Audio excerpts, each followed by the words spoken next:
With me is External Affairs Minister Dr. S Jaishankar here in Dhaka for the Indian Ocean Conference. Sir, what do you think in terms of this conference main agenda is how Delhi can bring convergences in the region on various issues, whether it's security, climate change or connectivity?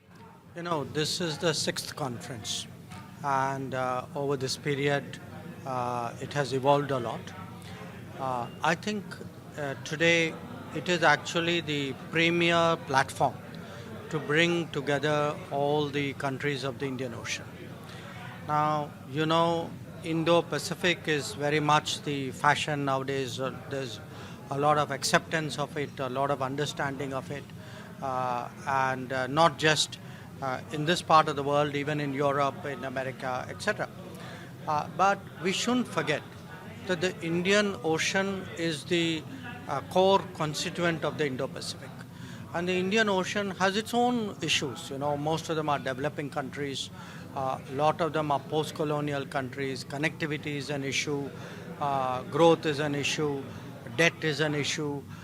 So there is a particular set of concerns which are the natural agenda for the Indian Ocean.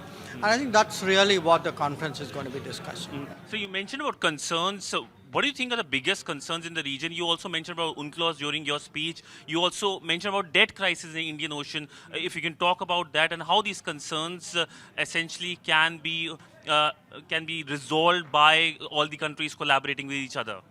Look, in my speech, I mean, you know, in a limited time, you want to flag the key issues. So I flagged UNCLOS because, in a sense, UNCLOS is the constitution of the oceans.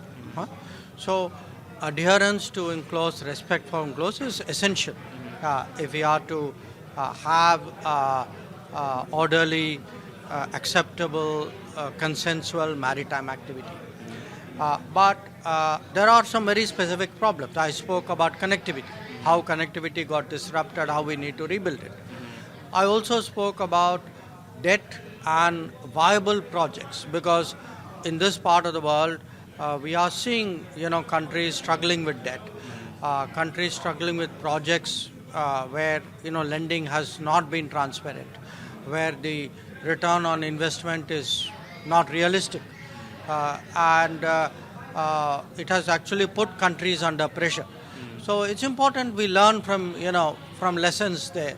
If you know, it shouldn't be, you know, one country's problems are only that country's problems. I think there are lessons for everybody else. They need to be flagged. So I would also say that the idea of collaboration itself among countries is essential, because you're talking of a vast space here. So you mentioned about IORA as well. How is India taking a lead in this specific grouping?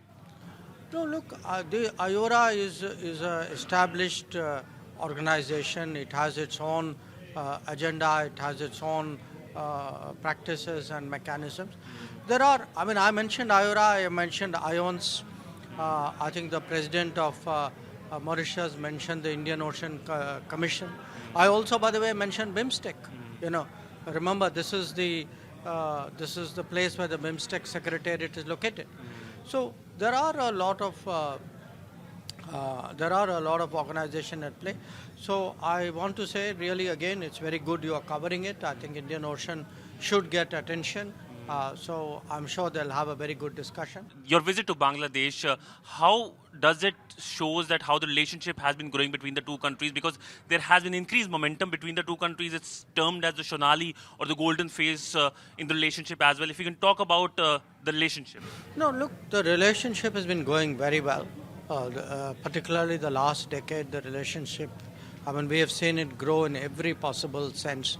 When you look at trade, you look at investment, you look at the movement of people, the projects that we are doing, the infrastructure which is helping both countries. You know, when you see the roads, the railways, the use of ports, from an Indian perspective, I mean, there's obviously a Bangladeshi perspective and interest. But from an Indian perspective, I think it has a great significance where the Northeast is concerned, because really a strong partnership with Bangladesh will give our northeastern state a much better chance at actually accessing the world in interacting with the rest of the region. So it's a the very fact we are doing this conference here, that itself is a statement of comfort. My coming here, obviously it is for the conference, but it's always a pleasure to come to Bangladesh and to see. For me, every visit shows me how much further the relationship has gone. So thank you very much. Thank you so much, sir.